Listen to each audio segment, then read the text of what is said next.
Salut à tous et bienvenue sur cette nouvelle vidéo. Je m'appelle Yano Stark et si je suis devant ma caméra ce matin ou devant ma machine ce matin, c'est pour vous parler de la programmation et plus particulièrement du langage Python. Donc déjà, c'est quoi le langage Python? Le langage Python, c'est un langage de programmation orienté objet qui permet de créer des interactions, que ce soit dans les sites web, les applications mobiles et bien d'autres encore. Donc, déjà, merci d'avoir cliqué sur la vidéo et je vous promets que vous n'allez pas vous ennuyer avec cette vidéo. Donc, sans plus tarder, nous allons passer à la pratique. Déjà, moi, j'utilise l'environnement de développement appelé Tony. Et c'est un environnement que je conseille beaucoup, que je conseillerais beaucoup aux débutants parce qu'il permet d'asseoir les bases dans la console avant de faire toute autre chose. Déjà, Tony, c'est un langage, c'est un environnement magnifique tout simplement. Donc, je vous le conseille vivement. Il faut aller sur Google, le télécharger. Il est totalement gratuit et open source. Donc, sans plus tarder, entrons dans le vif du sujet. Ok, aujourd'hui, si je suis devant ma machine, comme je vous l'ai dit, c'est pour vous parler du langage Python et plus particulièrement des bases, donc les bases du langage Python. Quelles sont les bases que je peux vous apporter? Déjà, premièrement, il vous faut savoir que quand l'on veut programmer un langage nouveau, que ce soit nouveau ou ancien, l'exécution, en tout cas pour le langage Python, se fait du premier au dernier élément, c'est-à-dire on exécute en partant du haut vers le bas. C'est-à-dire que vous devez d'abord apprendre à créer en haut pour pouvoir utiliser en bas. Donc, si cette notion a déjà été comprise, nous allons commencer tout de suite. Let's go. Ok, là nous sommes devant notre machine. Nous allons tout d'abord nous allons juste faire un programme qui fait l'addition, la multiplication, la soustraction et la division, c'est tout. Donc pour ça, nous allons faire ça de deux manières différentes. La première manière, c'est nous allons faire en sorte que les variables soient déjà définies et ensuite nous allons faire en sorte que l'utilisateur puisse entrer les variables. Donc sans plus tarder, allons-y. Nous allons donc définir une variable A qui est égale à quoi? Qui est égale à 12 par exemple, une variable B qui est égale à 13 et une variable S qui est égale à quoi? Qui est égale à A plus B, tout simplement. Donc voilà la variable S. Et pour afficher la variable S, nous allons utiliser print. Donc print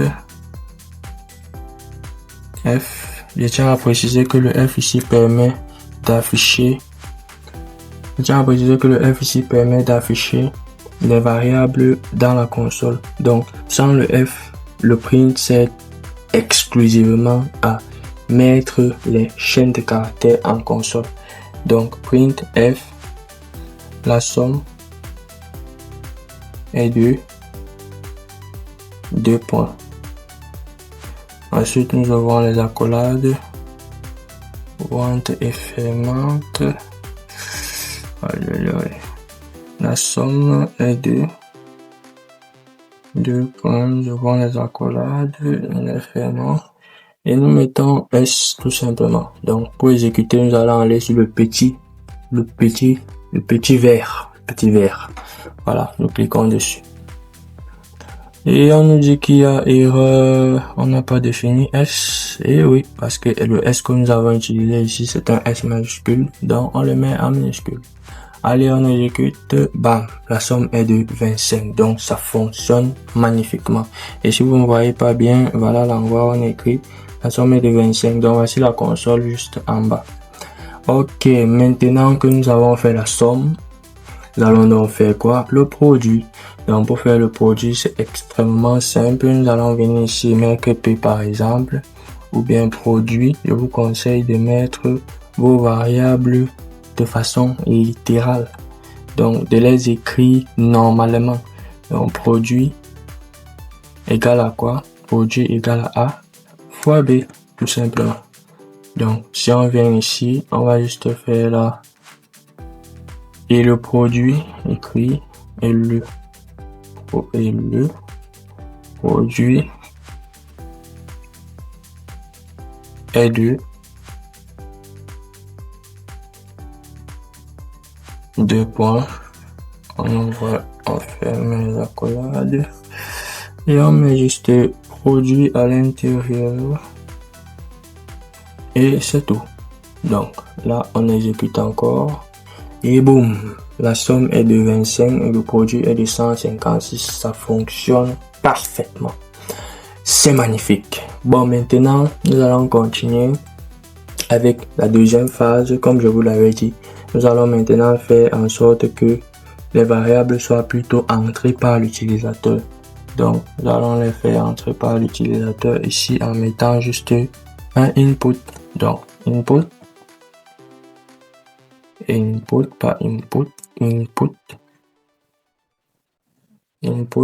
entre parenthèses entrée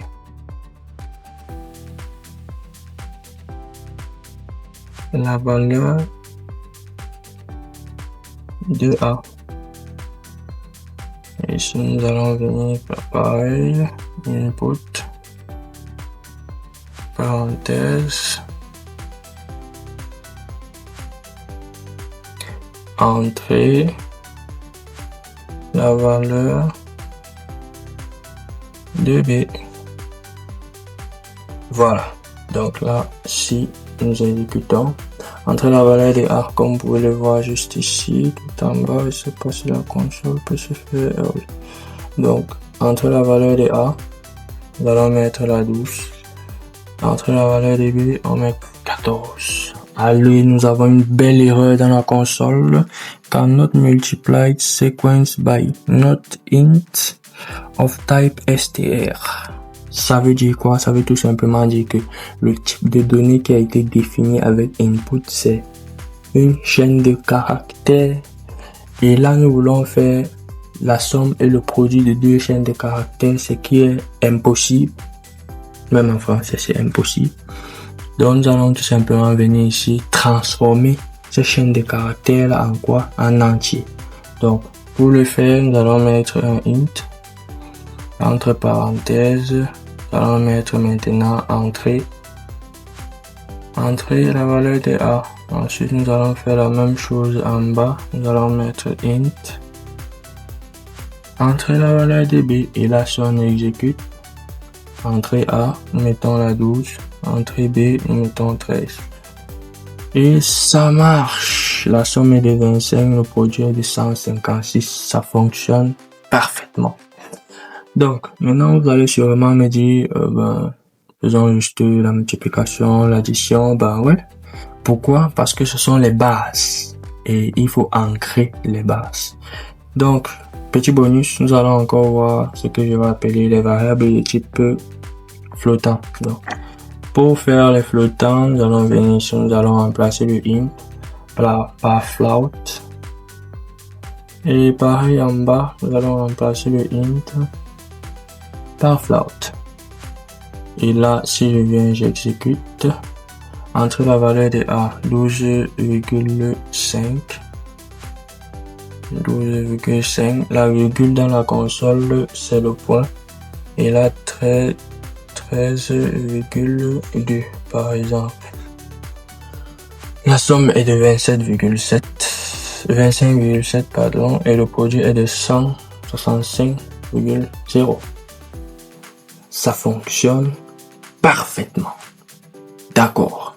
Bon, maintenant que nous avons fini avec la somme, le produit et tout, nous allons juste faire une petite manipulation. Je vais juste vous dire quoi? Je vais vous dire que pour définir une variable de type booléen, ce qu'il y a à savoir, c'est que elle doit être munie, ou alors elle doit être, la valeur qui doit lui être affectée, doit être soit true, soit false. Donc vrai ou faux, c'est tout. Et si nous voulons définir une variable, par exemple booléenne ici, nous allons par exemple dire authenticité, ou bien je sais pas trop, bref, bonus égale true pour dire vrai, et non bonus, non underscore bonus égale false. C'est tout. Donc ici, nous avons défini une variable qui prend le bonus oui. Donc pour dire tu as le bonus oui. Et nous avons défini une variable qui prend le bonus non. Pour dire tu n'as pas le bonus. Ouais, tu n'as pas de bonus. Donc déjà, nous avons pu calculer la somme. Par exemple, non, là, ça va être le sujet d'une autre vidéo. Donc, merci à vous d'avoir suivi cette vidéo. Si vous êtes arrivé jusqu'ici, je vous invite à liker, à commenter et à partager massivement la vidéo pour qu'elle puisse faire le maximum de vues possible. Les bases comme celle-ci, ça aide beaucoup en programmation Python ou autre langage. Donc, merci à vous d'avoir regardé jusqu'ici. On se retrouve prochainement pour aborder les structures conditionnelles en Python, à savoir le if, le else et le elif. Donc, nous allons toujours utiliser ce programme d'entrée de jeu pour pouvoir faire de petites manipulations et ensuite nous allons passer à autre chose. Donc, c'était Anostak. Ciao!